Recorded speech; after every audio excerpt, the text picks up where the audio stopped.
Oh,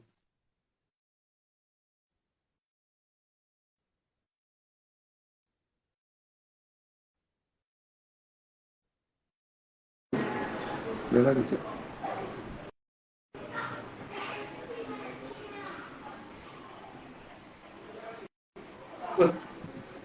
Shalom Bang, Shalom. suara aku jelas Bang? Jelas, jelas deh. Oke Bang, siap. Gimana kabarnya Bang? Kabar baik, mantap. Kamu gimana kabarnya? Waduh, makin gagah aja aku lihat di sini. Aduh. Jadi kabar baik juga Bang. Terakhir jumpa Iya, kemarin iya. di Loket ya Bang ya? Di Loket Di Rabi, loket. waktu Abang mau balik ke Dairi Bang ya? Iya, cuma rimbo ya. Semua minggu. Oke Bang. Berarti Abang udah ada beberapa bulan di Dairi Bang ya? Apa? Udah ada beberapa bulan lah di Dairi Bang. Udah lebih kurang udah dari bulan 10, sekarang bulan 5. Bulan 10. Kita lebih kurang udah 7 bulan lah. Oke Bang, siap Bang. Oke, jadi sebelum kita mulai Bang, tadi sempat aku baca chat dari kawan-kawan terkait Kreatif Talk Show ini. Eh, Ya. Kalau Abang kenal sama Bang Fikar Jaswin Pasaribu Bang. Oh. Ya, kenal, Jadi kenal. Itu Abang itu kirim salam sama Abang. Tadi sempat oh, baca chat. salam balik. Iya Bang, siap Bang. Tadi terus kemarin ngomong sama Fikar Roni kan, katanya mau join, cuman lagi ada pelatihan ibadah juga Naposo di HKI di gereja. Ya, gitu Bang, Iya, iya. mungkin. Jadi gimana nih Bang? Langsung kita Kirim mulai aja salam. Bang. Oke, Iya Bang. tapi Iya sebelum Bang. itu kirim salam nanti sama speaker Roni ya. Iya Bang. Cuma udah kabar lah Bang. Kalau saya dia akan hadir nanti katanya, cuman agak telat. Sekarang lagi ngelatih Oke, oke. Naposo. Iya Bang. Oh iya. Oke Bang. Jadi sekarang ini kita Creative Talk Game Zombie berbentuk live streaming dari Instagram. Ya. Berhubung juga udah hadir ini ada 9 orang yang audiens. Ada dari BMKR Jambi juga Bang, dari Cipayung. Jadi ada Oh, kuliah juga, ada beberapa yang bergabung senior-senior. Ketua cabang juga bergabung saat ini Bang. Ketua cabang kita ada eh, Haryanto Marsangat Manurung bergabung juga saat ini Bang. Jadi menyaksikan share langsung kita saat ini. Jadi kita sifatnya santai aja dah Bang. iya ya. Tapi ya tetap tidak meninggalkan makna atau isi dari topik pembahasan kita kan gitu Bang. Oke. Jadi Bang, gini Bang, sebelum mulai nanti kami persilakan kepada audiens yang menonton bila ada pertanyaan atau ada masukan, ada yang ingin disampaikan, bisa disampaikan di kolom chat. Nanti sembari nanti Abang menyampaikan materi atau gagasan, kita tetap nanti memantau kolom chat Bang. Jadi sembari kita diskusi, kita tetap membaca dari kolom komentar kawan-kawan nanti Bang. Oke, itu mungkin perkenalan atau pendahuluan singkat. Oke, jadi sebelum mulai, perkenalkan saya sendiri Bang, Jorgi Pasaribu, saat ini sebagai pengurus cabang GMK Jambi, saat ini sebagai sekretaris fungsi bidang organisasi dan informasi komunikasi. Nah, ini salah satu program kerja kami di bidang Infokom dan melahirkan Creative Talk ini Bang.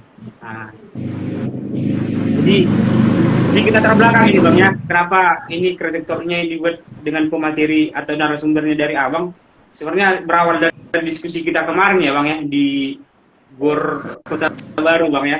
Abang Ya. menyampaikan bagaimana sejarah-sejarah gereja, bagaimana anak-anak muda atau bagaimana tokoh-tokoh Kristen pada zaman dahulu. Nah, dari situ kemudian tertarik ingin berbincang, berdiskusi lebih lanjut dengan Abang. Ya, mudah-mudahan apa yang Abang sampaikan nanti ya bisa bermanfaat, ya bisa menambah ilmu lah tentunya Bang ya. Karena juga nanti kita akan menyiarkan secara ulang ini Bang di beranda Instagram sama di YouTube Game Kayak Jambi Bang. Nah, itu Bang sedikit penjelasan. Oke, jadi mungkin sebelum kita berdiskusi santai nih Bang, mungkin adalah penjelasan dari Abang bagaimana terkait topik kita pada saat ini. Tapi sebelum ke topik, bisalah mungkin perkenalan singkat Bang dari Abang. Ya Bang. Ya, terima kasih kepada host ya. Jadi ada istilah dibilangnya tak kenal maka tak sayang. Kalau udah kenal maka udah disayang, saling menyayangi kan gitu. Ya makin sayang ya. Jadi namaku Trio Sebasita Tarigan. Aku detaser GBKP, sekarang melayani di Runggun Ujung Teran, itu di Kabupaten Dairi, Klasis Dairi. Jadi kalau teman-teman tahu Tiga Lingga, Sidikalang, itu ya sekitaran situlah ya Kabupaten Dairi. Tapi nama tempat saya pelayanan sekarang namanya Ujung Teran. Jadi buat teman-teman yang udah hadir di live streaming kita melalui Instagram pada malam hari ini, dari Ujung Teran mengucapkan salam kenal, salam sehat, Tuhan Yesus memberkati. Kurasa itu dulu perkenalan singkat dari saya. Terima kasih. Siap Bang, siap Bang. Oke, terima kasih Bang buat perkenalan singkatnya. Ini topik kita ini menarik ini Bang pada saat ini. Mengapa saya katakan menarik Bang? Terkait dilema, tantangan iman sama bagaimana sebenarnya peran mahasiswa atau pemuda Kristen pada saat ini, masa kini, yang syarat dengan teknologi sama perkembangan yang ada Bang.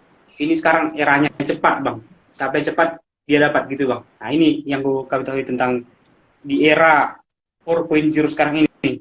Cuman yang menjadi masalah kadang bagaimana anak muda atau mahasiswa Kristen menyikapi hal ini. Nah itu yang menjadi masalah Bang.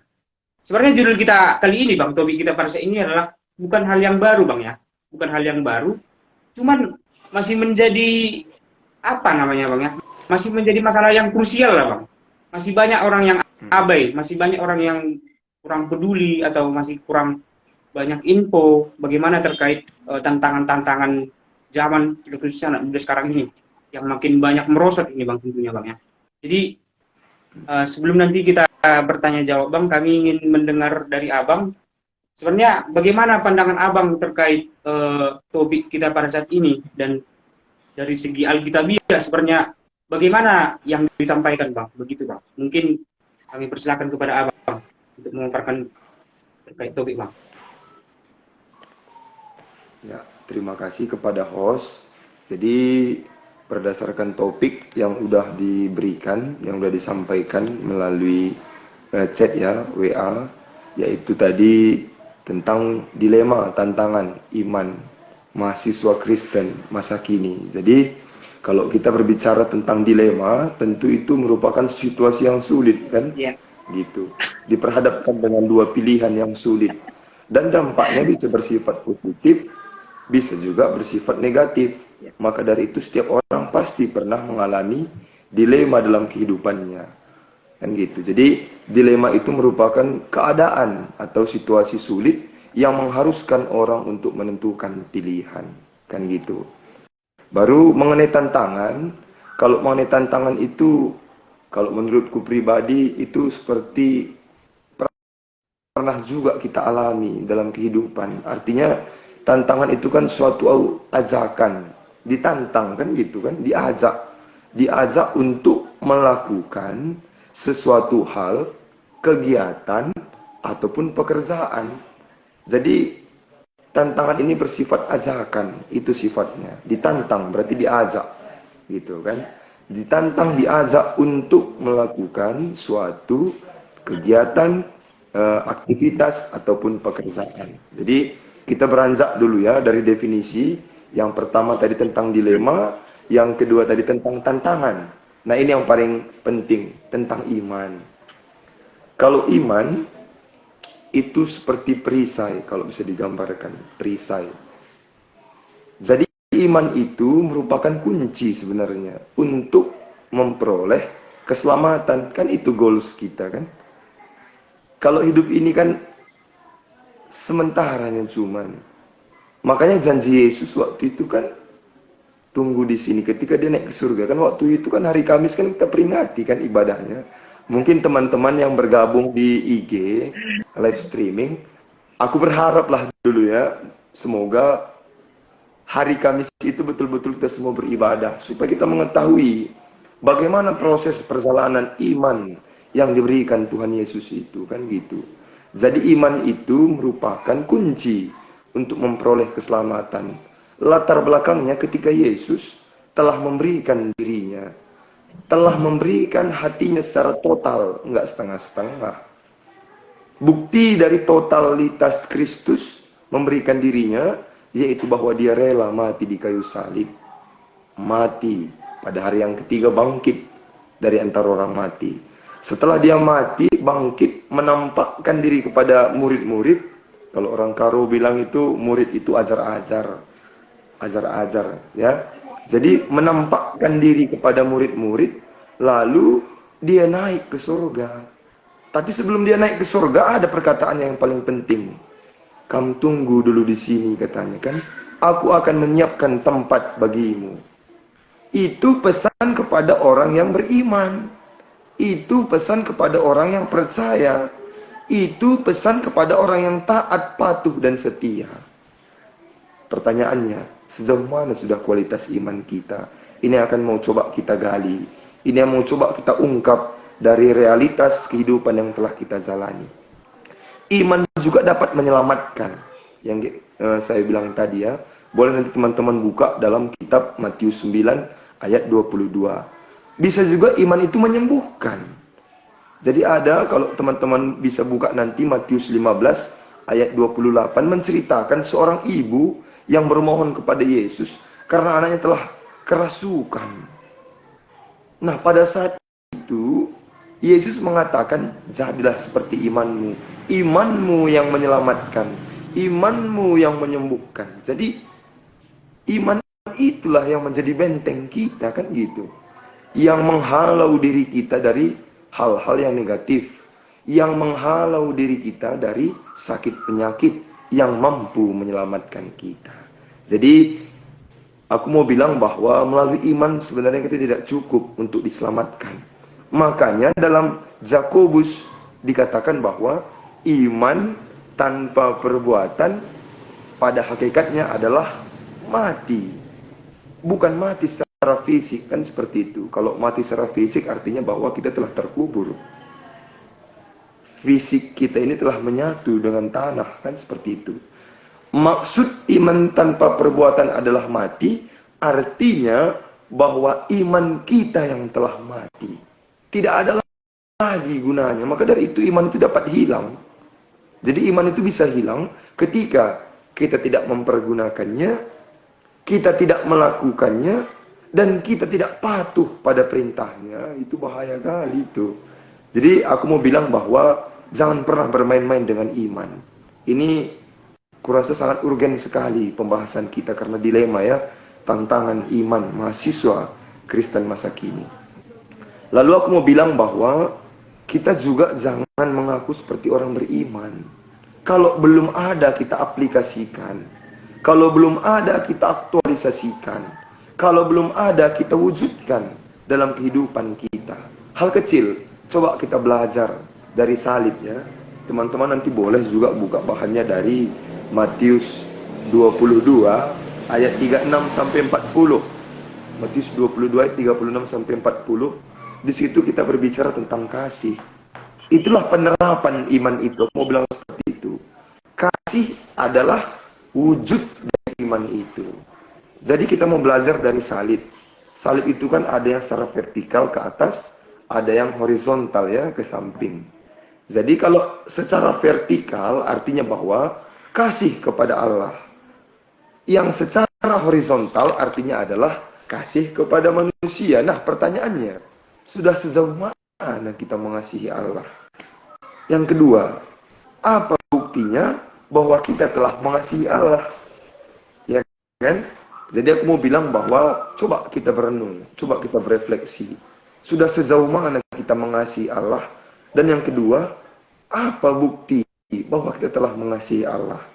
Atau aku ganti pertanyaannya. Sudah sejauh mana kita mengasihi manusia? Lalu apa buktinya? Wah, ini kalau kita salah menjawab, kita terjebak di dalamnya. Karena ayat Alkitab mengatakan bahwa dalam 1 Yohanes 4 ayat 20, bagaimana mungkin kita mengasihi Allah yang tidak terlihat, sedangkan saudara kita yang terlihat pun tidak kita kasihi. Wah, ini udah kacau ini. Ini yang udah kacau itu. Jangan mengaku kita mengasihi Allah, jangan berani kita mengaku beriman kepada Allah, jangan mengaku bahwa kita anak-anak Tuhan jika diri kita belum punya kesadaran untuk mengasihi, untuk mengampuni orang lain. Karena apa? Karena Tuhan terlebih dahulu mengasihi kita. Makanya harus kita juga mengasihi orang lain. Tapi dalam kenyataannya, coba kita berefleksi dan merenung maksudku. Entah ada di antara kita yang masih memiliki dendam. Entah ada di antara kita yang masih memiliki sakit hati sama orang lain. Entah ada di antara kita yang masih kecewa terhadap orang lain. Bahkan mungkin yang paling parah, entah ada di antara kita yang telah mengalami akar pahit. Jadi akar pahit itu udah puncaknya ya, udah bahaya kali. Orang yang larut dalam akar pahit dan dendam akan berdampak pada okultisme. Dalam bahasa teologinya, okultisme itu artinya dipenuhi, dirasuki oleh kuasa jahat. Jadi jangan pernah main-main dengan dendam, amarah, atau bahkan akar pahit. Puncaknya itu adalah okultisme, yaitu dikuasai oleh roh-roh kegelapan. Jadi aku mau bilang bahwa jangan kita sampai pada tahap itu. Mari, selagi ada masih waktu dan kesempatan, kasihilah dulu manusia yang terlihat. Sebab bagaimana mungkin kita berani mengatakan mengasihi Allah yang tidak terlihat, sedangkan manusia yang terlihat itu sekalipun tidak bisa kita kasihi.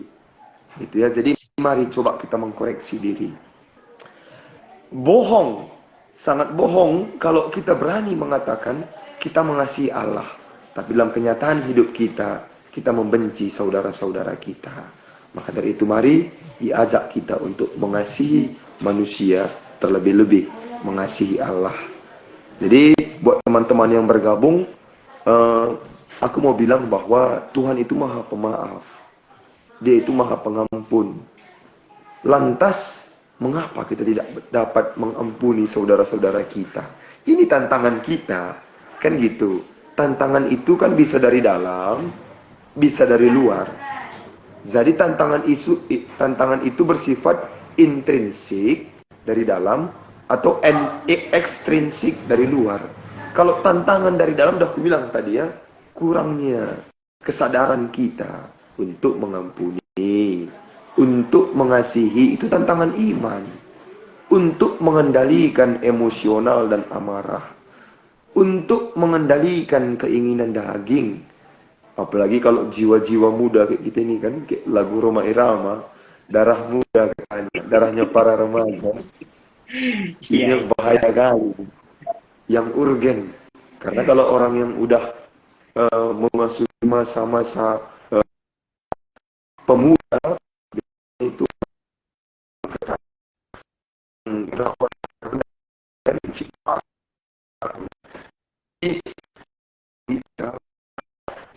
Sorry, Bang, di sini agak macet-macet, Bang.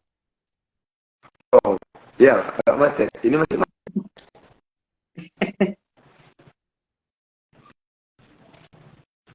Ini masih macet. Oke, udah jelas, Bang? Halo. Udah jelas? Di sini Udah jelas? masih agak macet-macet, Bang, videonya. Oh, saya agak macet ya. Coba dulu respon teman-teman yang bergabung. Macet nggak? Entah jaringan kami yang salah ini kayak ini. Di situ macet-macet, Bang, ya, videoku? Sikit, tapi udah jelas. Oke. Sekarang udah jelas juga, Bang? Sedikit info Oke. juga buat kawan-kawan ya Bang ya, bagi yang mau bertanya atau menyampaikan ide, mana tahu ada terbersih, bisa disampaikan di kolom chat ya. Nanti bisa dibantu jawab sama Bang kita saat ini. Oke Bang, bisa dilanjut Bang. Oke, jadi aku mau bilang bahwa kalau kita belum berani untuk mengampuni, kalau kita belum berani untuk memaafkan, kalau kita belum berani untuk mengasihi, bahkan sekalipun musuh kita, jangan dulu teman kita lah, ya kan? Mengampuni musuh kita. Kalau kita belum berani mengampuni mereka, awas, jangan-jangan kita menganggap diri kita ini lebih daripada Tuhan. Kan bahaya ini. Tuhan pun mau mengampuni. Makanya kalau di Alkitab kan dikatakan, Tuhan itu datang bukan untuk mencari orang yang benar, tapi Tuhan itu datang untuk mencari orang yang berdosa dan bertobat dan berbalik kepadanya. Itunya. Jadi Tuhan itu tidak mencari orang yang benar, tapi Tuhan itu mencari orang yang berdosa, yang mau berbalik dan bertobat kepadanya. Jadi aku mau bilang bahwa tentu dalam hal ini kita pun sebagai pemuda banyak tantangan, baik itu dari segi sosial, baik itu dari segi pergaulan, cara kita hidup, politik pun bahkan, atau yang lebih pentingnya itu dalam gereja. Jadi mari kita kupas satu-satu. Bagaimana tantangan iman Kristen, mahasiswa Kristen masa kini? Yang pertama kalau aku lihat, karena aku kan dulu kan pernah jadi mahasiswa. Ya. Jadi aku dulu kuliah di STT Abdi Sabda Medan, jurusan teologi, S1 teologi. Jadi kalau aku lihat secara pribadi, yang paling urgen dalam kehidupan kita, tantangan iman secara khusus mahasiswa Kristen masa kini, yang pertama dari hal kecil dulu, malu untuk mengungkap identitas kita sebagai orang percaya, kan seperti itu. Kalau di Indonesia ini kan kita kan kelompok minoritas, kecil, kaum minoritas. Yang pertama tadi aku mau bilang bahwa kita malu untuk mengungkap identitas keimanan kita. Contohnya adalah hal kecil dulu. Ketika kita makan bakso di pasar contohnya, atau makan nasi goreng sama teman-teman kita, bukan hanya yang beragama Kristen, tapi juga yang non-Kristen ya. Campurlah kan, kalau anak kuliah kan banyak temannya, kan gitu. Tapi ketika kita mau makan, kita lupa untuk berdoa. Itu pun adalah tantangan iman. Nampak sepele, nampak kecil, tapi sebetulnya itu merupakan tantangan iman. Atau jangan-jangan kita malu mengungkap identitas kita sebagai orang percaya. Atau jangan-jangan kita malu untuk menunjukkan siapa Tuhan dan Juru Selamat kita. Padahal ketika kita melipat tangan, setengah pergumulan dalam kehidupan kita itu akan terasa lega ketika kita berdoa kepada Tuhan. Ini cuma mau makan yang diminta. Cuma mau makan pun berdoa aja pun sulit. Ini udah gawat ini. Aku takutnya ini bukan hanya di tempat umum, tapi jangan-jangan di rumah pun di antara kita, korup enggak ya? Korup enggak. Di antara kita banyak yang sebelum makan pun enggak berdoa. Ambil ikan, ambil nasi, cep langsung makan. Ini merupakan tantangan iman. Hal sepele tapi ini merupakan suatu tantangan iman yang terjadi. Bahkan udah melekat inherennya. Udah melekat dalam kehidupan kita. Yang kedua, gaya hidup glamor atau hedonisme. Jadi gaya hidup hedonisme ini, dia itu gaya hidup yang bersifat materialistis, keuangan. Jadi apa-apa pemikirannya itu dikuasai oleh kehidupan yang bersifat glamor, materialistis. Jadi kalau kata Roma Irama itu kan hidup tanpa cinta bagai taman tak berbunga kan. Nah ini kita putar. Banyak sekarang dalam pemikiran pemuda hidup tanpa uang bagai hidup hampa. Wah ini gawat ini. Lebih berharga uang daripada iman. Itu yang paling bahaya. Atau lebih bahaya lagi, iman itu diperjualbelikan. Contoh, ini contoh kecil. Kita coba lari ke politik. Ketika ada orang yang ingin melamar, ikut bagian dalam pemerintahan, baik itu legislatif atau yudikatif, kan itu contohnya, ataupun bahkan eksekutif, contohnya. Dia rela untuk menjual keimanannya, itu yang bahaya ini. Dia misalnya percaya kepada Tuhan, tapi ada satu syarat. Nah, inilah iming-iming tadi. Inilah godaan-godaan dunia tadi. Boleh dia mendapatkan posisi strategis, tapi tadi lupakan Tuhan. Itu kan sama dengan kita menjual iman kita. Sama kayak Petrus ya. Aku mau kita belajar dari Petrus. Simon Petrus itu kan murid Yesus, kan seperti itu.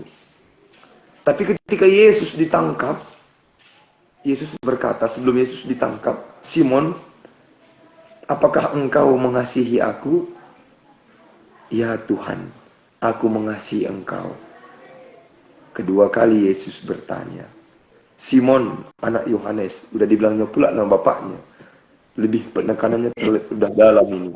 Simon, anak Yohanes, apakah engkau mengasihi aku?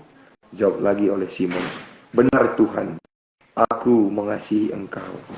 Yang ketiga, yang terakhir kalinya Yesus mengatakan dan bertanya kepada Simon Petrus, oh Simon anak Yohanes, apakah engkau benar mengasihi aku? Kalau dalam tafsirannya itu, aku lihat bahwa kalau di Alkitab itu nggak ada, tapi dalam tafsiran buku-buku para penulis, di situ hati Simon Petrus teriris dan sedih. Karena udah 3 kali kan diingatkan dan ditanya oleh Yesus, apakah engkau mengasihi aku? 3 kali ditanya oleh Yesus. Tapi Simon selalu mengatakan, ya Tuhan, aku mengasihi engkau. Jawab Yesus, ini yang paling mengerikan. Sebelum ayam berkokok 3 kali, engkau telah, kalau orang Karo bilang, engkau ipersokendu aku, engkau telah menyangkal aku, katanya. Menyangkal. Wah, ini yang bahaya. Penyangkalan-penyangkalan iman, penyangkalan-penyangkalan kepada Tuhan zaman sekarang ini, dalam hal politik yang ku bilang tadi. Yang kedua, dalam hal kita berpacaran, berbeda iman, ya. Ini pun penyangkalan iman, kan seperti itu. Ini pun bentuk penyangkalan iman zaman sekarang ini.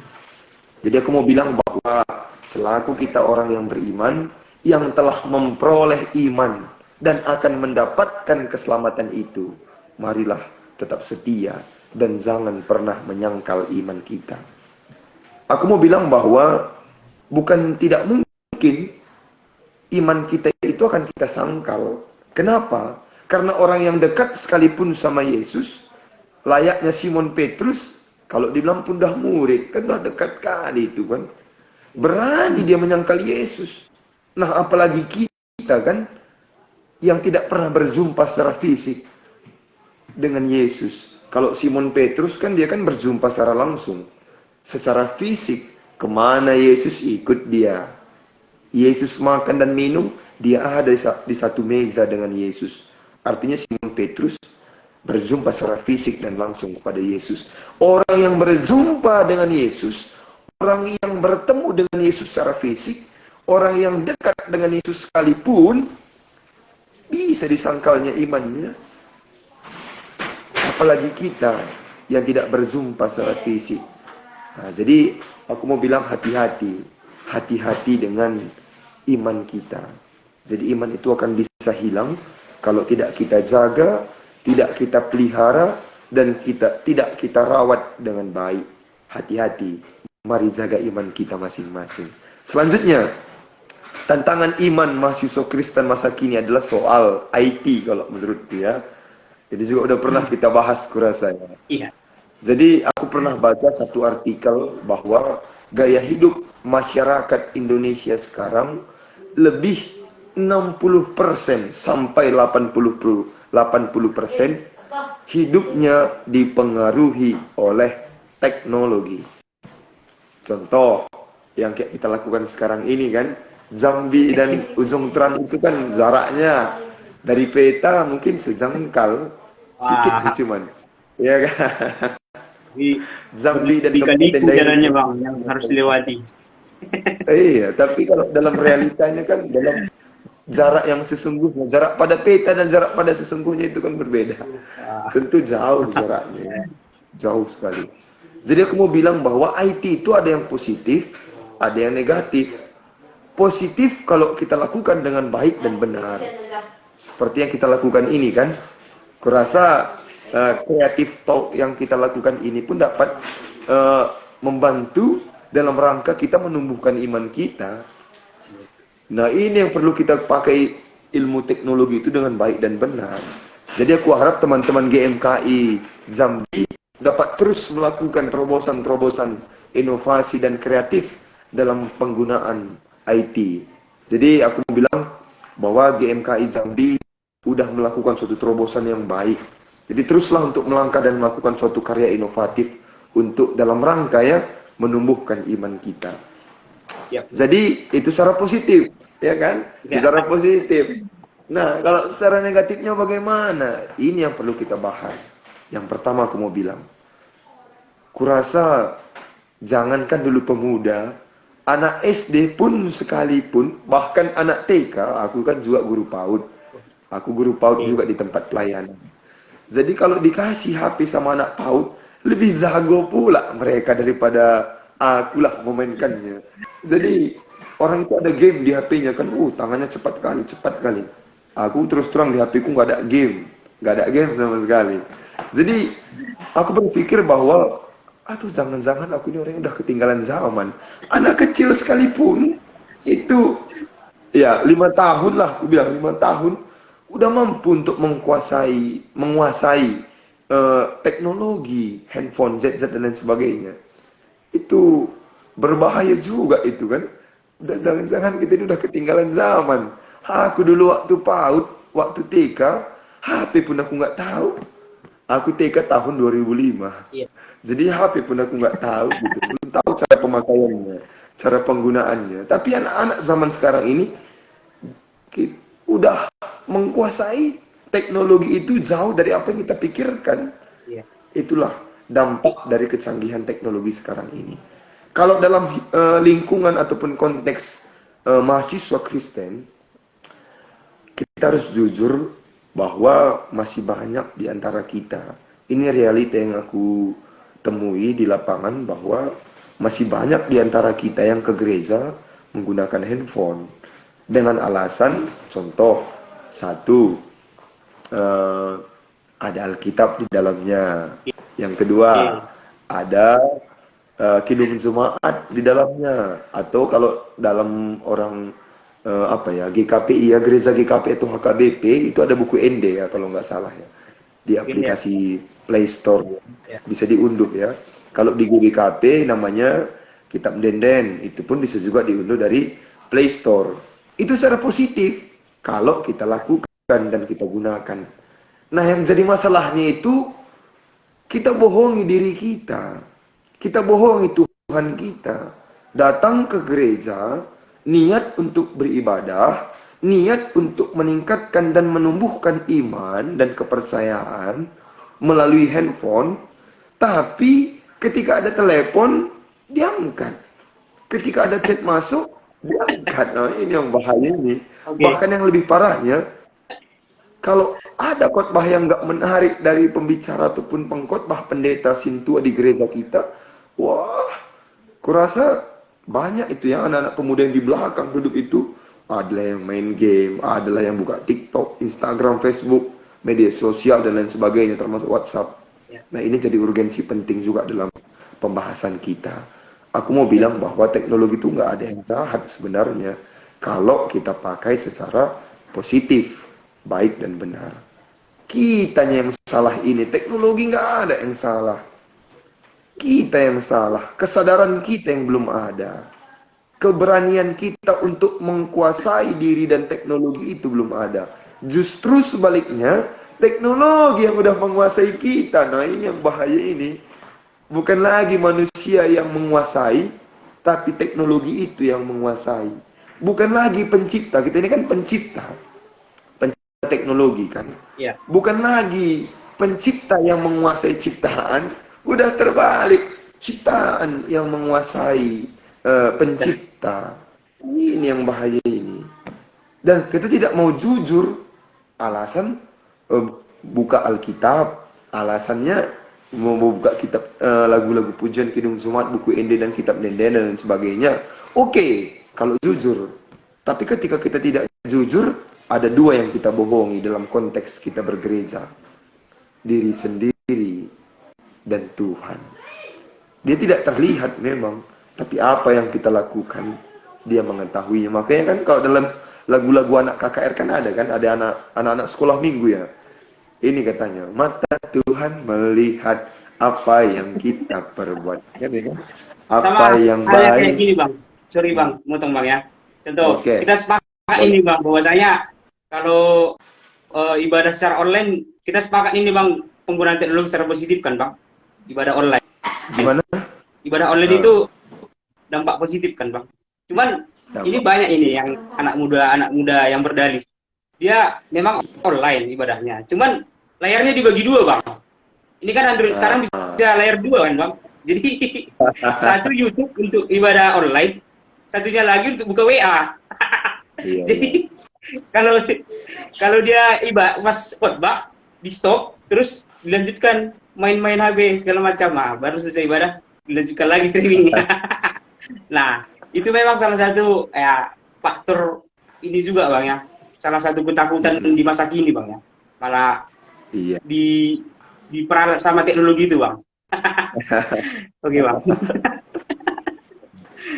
Jadi yang kayak kamu bilang tadi, bahwa kita ini sebagai pencipta teknologi telah dikuasai oleh ciptaan sendiri. Itu yang paling bahayanya. Bukan lagi pencipta yang menguasai ciptaan, udah terbalik. Ciptaan yang menguasai pencipta. Jadi aku mau bilang bahwa teknologi itu balik lagi pada dasarnya baik, membantu, mendekatkan yang jauh, kan? Mendekatkan yang jauh, kan gitu. Menghubungkan dan mengakses hampir jaringan global seluruh dunia bahkan. Bukan hanya Indonesia ya, jaringan global sampai ke seluruh dunia. Tapi kitanya yang salah ini, belum ada kesadaran dan belum ada kejujuran. Makanya tadi aku bilang, ketika kita tidak jujur, ada dua yang kita bohongi, diri sendiri dan Tuhan yang tidak terlihat. Itu ya. Jadi jangan sampailah kita terlalu dikuasai oleh teknologi. Yang paling parahnya, udah kayak dewa pula kita buat teknologi ini. Satu hari kan 24 jam, ya kan? 24 jam. Oke, kita bikinlah waktu kita. Kuliah. Kalau aku dulu kuliah, masuk jam 8, pulang jam 12. Berarti 4 jam kuliah. Oke lah, kita nggak nyentuh HP. Tapi, aku yakin dan percaya, karena aku juga udah mengalami, sisa dari 4 jam itu, selebihnya, lebih banyak yang sekarang orang pakai HP. Buktinya, sebelum tidur, main HP. Buka TikTok, buka YouTube, buka Facebook, buka WA sampai tertidur. Bahkan HP itu pula yang udah nonton kita, bukan lagi kita yang menonton HP. Kan udah bahaya kita ini. Kemana-mana kita bawa. Ya. Jadi aku mau bilang banyak bahwa itu bang, jangan sampai. yang sekarang anak muda nggak bisa tidur kalau nggak pakai HP bang. Jadi kayak yang abang bilang tadi, jadi HP yang nonton dia. Itu memang bahaya nih bang ini. Tapi ini bang ya, sembari bang, kebetulan ini ada kolom komentar yang bertanya. Kebetulan ini ketua cabang sendiri yang mau menanya ini bang. Ketua cabang Haryanto Marsangat Manurung, beliau bertanya. Izin bertanya, moderator. Peranan gereja dalam bukti konkret dalam mengatasi keadaan mentalitas pemuda untuk menghadapi disrupsi teknologi. Ya, mungkin tanggapan abang bagaimana bang terkait peranan gereja dalam bukti konkret untuk mengatasi mentalitas pemuda dalam disrupsi teknologi sekarang ini bang, seperti yang sudah kita bahas sebelumnya bang. Ya, mungkin bisa dijawab bang. Tapi sedikit lagi biar aku jelaskan sedikit lagi, baru nanti kita masuk ke pertanyaan. Tanggung Oke, gantung udah jadinya siap nanti. bang, siap bang. Oke. Dicatat kok di sini bang, aman bang. Jadi oke. Jadi sedikit lagi aku mau bilang kalau kita itu kan generasi milenial, ya, generasi milenial. Artinya zaman akan semakin berubah, teknologi akan semakin berkembang dan maju. Jadi jangan sampai, aku ingatkan lagi sama kita, jangan sampai kita hanyut dan tergerus ke dalamnya. Tapi marilah kita menjadi jembatan. Jadi jembatanlah kita, jadi jembatan penghubung, ya. Jangan pula nanti kita pula yang terjerumus masuk di dalamnya. Marilah jadi jembatan penghubung. Yang terakhir aku mau bilang, itu kan masalah IT, yang terakhir adalah masalah pergaulan. Karena kalau orang kayak kita ini masih darah-darah muda yang kayak aku bilang tadi, pergaulan ini menjadi suatu hal yang meresahkan dalam kehidupan masyarakat secara khususnya. Yang pertama, pergaulan yang salah seperti narkoba, pergaulan seks bebas, itu kita tidak boleh tabu akan hal itu. Karena ini menjadi suatu urgensi dalam rangka untuk menyelamatkan generasi milenial dalam rangka pertumbuhan iman tadi. Sebab aku takutnya gini, jangan-jangan orang yang mengaku beriman itu yang lebih banyak tergerus dalam pergaulan yang menyesatkan ini tadi. Wah, Ketika bergereja, oke dia gereja. Ketika hari Minggu, oke dia kebaktian. Ketika ada acara pemuda, oke dia ada kebaktian. Ketika ada acara pertangyangan, PJJ atau persekutuan di rumah, pertungguan, oke dia ikuti semua. Tapi aku takutnya gini, jangan-jangan itu hanya sebagai kamuflase untuk menutup identitas dia yang sesungguhnya. Dalam kehidupan sehari-hari dia nampak rajin ikut dalam persekutuan. Tapi di balik itu semua ada dosa yang dia lakukan. Aku mau bilang bahwa selaku anak-anak muda, mari kita belajar dari 1 Timotius 4 ayat 12. Jadi teladan, itu kuncinya. Dalam perkataan, dalam perbuatan, dalam pikiran, dan dalam segala hal. Marilah, kita bukan hanya menjadi pengikut. Kan kalau orang tua itu kan biasanya kan mengatur ya, mengatur anak. Tetapi selaku pemuda, kita juga bisa jadi teladan. Kalau orang Karo bilang jadi usihan, jadi role model, menjadi role model ya, menjadi teladan untuk kehidupan ini. Jadi aku rindu kata-kata Bung Karno itu terjadi. Berikan aku 10 pemuda katanya kan. Niscaya apa katanya? Aku udah lupa. Niscaya akan guncang dunia bang. cabut Semeru. Oh, guncang dunia Semeru ya. itu orang tua bang. Beri aku 10 orang tua, aku mencabut Semeru katanya. Aku berikan aku 10 pemuda biar aku guncang dunia. Guncang dunia. Memang kalau Bung Karno ini itu, bang.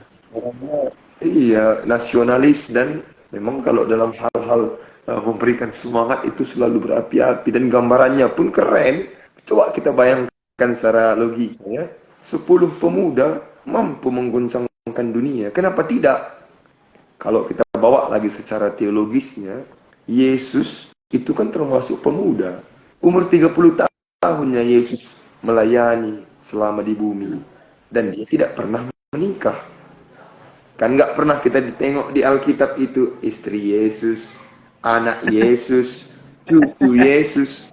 Yang kita tahu Yesus itu adalah keturunan Daud. Yesus Tapi itu gebetan adalah ada enggak bang? apa? Gebetan. Sedikit bang, intermezzo bang. Malah yang dekat sama Yesus yang banyak bang ya.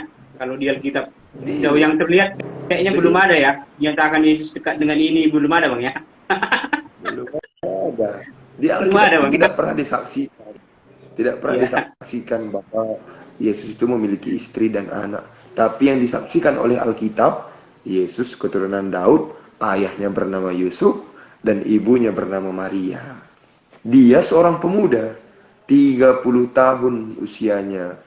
Dia berkarya, melakukan pelayanan, berkhotbah, menginjili di seluruh dunia, dan dia berumur 30 tahun. Bayangkan, seorang pemuda tapi mampu untuk mengubah pola pikir orang yang tidak mengenal Allah menjadi mengenal Allah. Coba nanti kita buka Google, teman-teman di live streaming yang masih bergabung juga nanti boleh coba cek di Google bahwa pengikut Kristen sampai pada hari ini terbanyak pemeluk agamanya nomor 1 di dunia. Jadi cukup bangga kita, bukan cukup bangga, jadi banggalah kita ya, bahagialah kita bahwa 3,2 miliar itu tadi ku baca. 3,2 miliar jumlah pemeluk agama Kristen nomor 1 di dunia. Jadi baik gereja apapun kita, GKPI, GBKP, GKPS, HKBP, GBI, GPDI, GKII dan lain sebagainya, kita adalah warga anggota kerajaan Allah. Maka dari itu, terakhir aku mau bilang, sesuai dengan topik kita tadi, dilema tantangan iman mahasiswa Kristen masa kini. Dilema kita sama selaku pemuda, karena kita kan belum menikah kan, mahasiswa dan aku itu sama, aku belum nikahnya aku ini. Jadi masih muda lah, masih pemuda. Umurku masih 24 tahun. Tantangan kita sama. Yang paling penting adalah pergunakan iman untuk membentengi diri dari segala hal yang bersifat negatif dan dari segala hal yang bersifat merusak keinginan-keinginan daging contohnya ya. Itu dia mungkin. Sekian untuk topik kita pada hari ini. Terima kasih host. Oke Bang, terima kasih banyak. Tuh, saya pikir tadi sangat jelas ya, dan bahasanya mudah dipahami Bang. Memang topik kita kali ini pas lah Bang, memang untuk anak muda ya. Ya. Iya. Ya, mungkin sebelum ke berikutnya, ada ini pertanyaan di kolom komentar Bang. Ada beberapa yang udah saya baca. Yang pertama tadi Bang, begini. Menurut Abang, bagaimana seharusnya peranan gereja ini dalam bukti konkret Bang ya, dalam mengatasi keadaan mentalitas pemuda di era disrupsi teknologi sekarang Bang? Karena memang kebanyakan memang sekarang ini mentalitas pemuda ya memang terdisrupsi Bang, atau memang down memang kebanyakan Bang. Jadi memang salah satu pengaruhnya dari disrupsi teknologi tadi Bang. Nah, jadi peranan gereja sebenarnya bagaimana Bang untuk menyikapi hal tersebut? Ya, mungkin bisa ditanggapi Bang. Ya, terima kasih. Jadi kalau kita berbicara gereja, artinya gereja itu kan memiliki dua sisi. Gereja itu bisa dilihat dari infrastruktur, gedung, bangunan. Tapi yang paling penting sisi yang lain, gereja itu adalah kita. Jadi kalau dalam bahasa Yunani, gereja itu adalah eklesia. Eklesia. Kalau dalam bahasa Portugis, gereja itu adalah igreja. Jadi eklesia dalam bahasa Yunani, bahasa aslinya, ex artinya keluar, kaleo artinya dipanggil. Jadi eklesia artinya adalah orang-orang yang dipanggil dari kegelapan menuju terangnya yang ajaib. Jadi kita ini adalah orang-orang yang telah dipanggil dari kegelapan menuju terangnya yang ajaib. Itulah gereja. Ada dua, bangunan, infrastruktur, dan kita selaku orang yang telah dipanggil dari kegelapan menuju terang yang ajaib. Balik kita ke pertanyaan dari Arianto Marsangap ya. Salam sehat untuk Arianto Marsangap. Dimanapun berada Tuhan selalu menyertai. Jadi tadi pertanyaannya bagaimana peran gereja ya dalam bukti konkret mengatasi keadaan mentalitas pemuda untuk menghadapi disrupsi teknologi. Kalau kita berbicara mentalitas, aku mau bilang bahwa kita harus ada kesadaran. Yang kayak aku bilang tadi, mentalitas dan kesadaran itu harus beriringan. Bagaimana kita bisa menumbuhkan mental kita tanpa adanya jiwa kesadaran dalam diri kita? Contoh, dah tahu kita lapar. Ini aku pakai bahasa sehari-hari aja ya, biar nggak usah. Namanya pun tadi kata host tadi bincang-bincang santai kan? Iya iya. Siap Bang. Udah tahu kita lapar, iya kan? Terus kita masih di tempat tidur. Ini masalahnya. Perut udah keroncongan, kreok, kreok, kreok, lapar. tapi masih nyaman di tempat tidur. Mie sama telur kan, kalau mahasiswa kan mie telur, mie telur, mie telur ya. Karena aku kan itu sering juga waktu di kos mie telur gitu. Lebih instan gitu maksudku. Kita udah tahu lapar di tempat tidur, padahal di depan kita udah ada mie dan telur. Nggak mau Ya. kita makan karena nggak ada kesadaran, nggak ada niat untuk melakukan perubahan itu. Jadi gereja sebenarnya udah memberikan jalan melalui lembaga pemuda ya. Kalau di GBKP namanya Permata, kalau di HKBP Naposo ya, atau di HKI juga Naposo kurasa. Betul. Jadi kurasa kategorial ataupun lembaga pemuda-pemudi di gereja itu udah diberikan oleh gereja sebagai wadah tempat untuk menumbuhkan bukan hanya iman, spiritualitas juga di dalamnya, mentalitas pun juga di dalamnya. Hal itu bertujuan untuk memagari generasi penerus gereja. Kita ini kan generasi penerus gerejanya semua ini. Jadi perjalanan gereja ke depan di dalam diri kita sekarang, di tangan kita. Mentalitas yang akan kita bangun ke depan itu beranjak dari dalam kesadaran diri kita. Bagaimana kita mau membangun mentalitas yang baik? Bagaimana kita bisa membangun gereja yang baik ke depan ketika kita tidak memiliki kesadaran di dalamnya? Jadi, aku mau bilang bahwa untuk mengatasi itu perlu ada kesadaran. Itu yang paling penting. Kalau udah ada kesadaran, tentu akan ada pemahaman. Kalau udah ada pemahaman, tentu akan ada jalan keluar. Tentu kalau udah ada jalan keluar, mental kita pun terbangun. Jadi orang-orang yang memiliki kesadaran itu, mentalitasnya akan terbangun. Gitu ya. Jadi aku mau bilang bahwa jangan sampai nanti, aku juga udah pernah bilang ya sama Andu, sama host, bahwa yang aku takutkan, aku pernah baca buku, teman-teman boleh searching nanti di Google, Gereja di Ambang Pintu Kehancuran.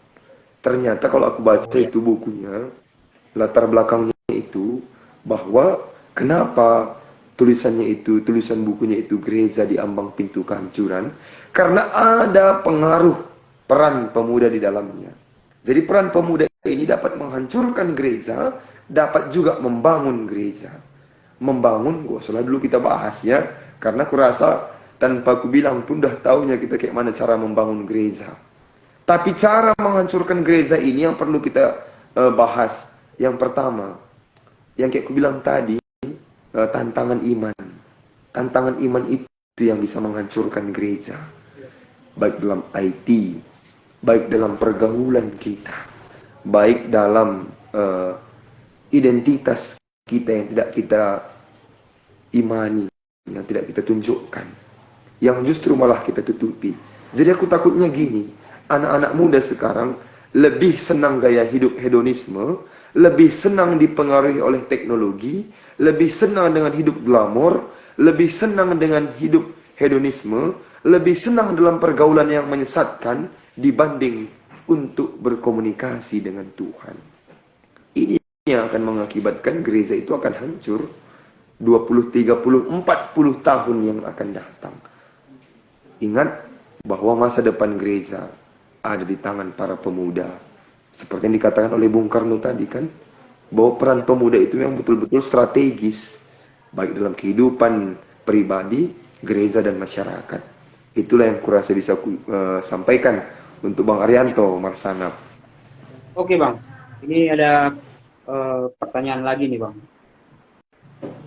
Izin Bang, menurut Abang terkait masih banyak gereja yang belum menyediakan ruang dalam pembinaan pemuda. Nah, itu banyak juga itu Bang. Kalau kita lihat di lapangan, ini masih banyak memang pemuda yang masih jaga jarak dengan pemudanya. Nah, menurut Abang sendiri bagaimana Bang terkait hal itu?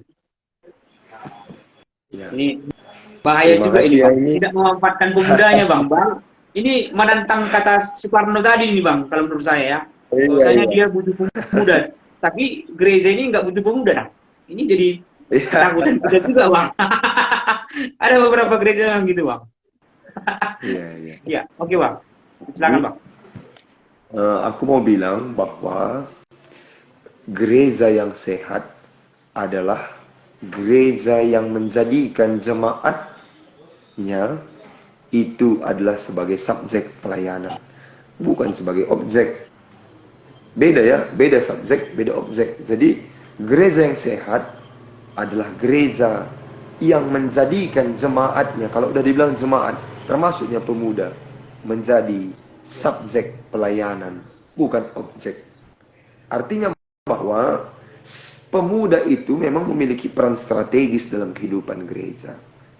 Memang tidak dapat dipungkiri, ada juga gereja yang memang dia tidak memberikan ruang, yang tidak memberikan wadah, tempat untuk pemuda. Nah, inilah yang aku bilang bahwa gereja seperti itu adalah gereja yang menjadikan jemaatnya sebagai objek, bukan sebagai subjek. Itu PR kita bersama. Itu PR kita bersama. Kalau di gereja GBKP, sorry ya, aku banyak ngomong tentang GBKP karena aku hidup di dalam GBKP. Aku dasar GBKP. Teman-teman boleh menyesuaikan ya. Jadi kalau di GBKP itu dikatakan bahwa jemaat itu sebagai pelaku aktif dan subjek dalam pelayanan. Jadi jemaat nggak diajari. Jemaat tidak hanya disuguhkan firman Tuhan. Jemaat tidak hanya menerima saja, tapi jemaat subjek, artinya diajak untuk menjadi pelaku di dalamnya. Contohnya, kalau kami ada itu di liturgi,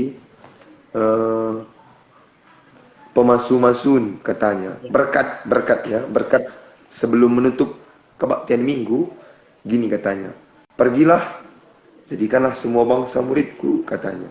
Kata pergilah itu ditunjukkan kepada semua jemaat. Artinya bahwa kata pergi itu, kita menjadi saksi, kita bersaksi. Itu makanya jemaat itu menjadi subjek, karena dia menjadi saksi Tuhan. Saksi dalam hal apa? Dalam perkataan, dalam perbuatan, dalam cara kita berpikir. Jadi melalui kehadiran kita dapat berdampak kepada orang lain. Matius 5 ya, garam, terang dan garam dunia. Menjadi dampak, terang untuk menerangi yang gelap, garam untuk memberikan rasa di kehidupan. Nah, yang menjadi masalahnya ini, kita nggak menjadi rasa, nggak menjadi terang gitu. Jadi aku mau bilang bahwa marilah untuk kita pemuda menjadi dampak dalam kehidupan. Dan untuk Bang Arianto tadi, itu tadi Bang, kurasa jawabannya. Agar kiranya kita sama-sama berharap dan berdoa supaya gereja mampu melihat bahwa jemaat itu adalah sebagai subjek. Jangan dijadikan objek. Harus kita jadikan jemaat itu sebagai subjek. Kalau kita jadikan jemaat itu menjadi subjek, tentu gereja akan memberikan ruang kepada jemaat, baik kepada kaum Ina, kepada kaum Ama, kepada Naposo ataupun Permata Pemuda. Jadi jangan pernah jadikan jemaat jadi objek, jadikan jemaat itu menjadi subjek. Itu kurasa yang perlu gereja kita benahi ya. Karena apa? Kenapa aku bilang perlu gereja kita benahi? Karena kita nanti, aku tahu, aku yakin, aku percaya, ketika kita akan menikah, yang udah dewasa nanti kita, di antara kita akan menjadi sintua di gereja kita masing-masing. Amin ya. Jadi sintua, jadi tertua diaken. Ini PR kita bersama. Enggak pun jadi sintua, tapi ini akan menjadi PR kita bersama. Jadikan jemaat sebagai pelaku aktif dan menjadi subjek dalam pelayanan bergereja. Itu yang menurutku. Ya. Oke Bang, terima kasih buat jawabannya. Ini pertanyaan kebetulan memang udah aku rangkum sebelumnya Bang, sebelum diskusi kita ini udah ada aku rangkum Bang beberapa pertanyaan. Ini tinggal 30 menit lagi nih Bang. 30 detik lagi Bang diskusi kita. 30 detik. Bentar Bang ya. Ini karena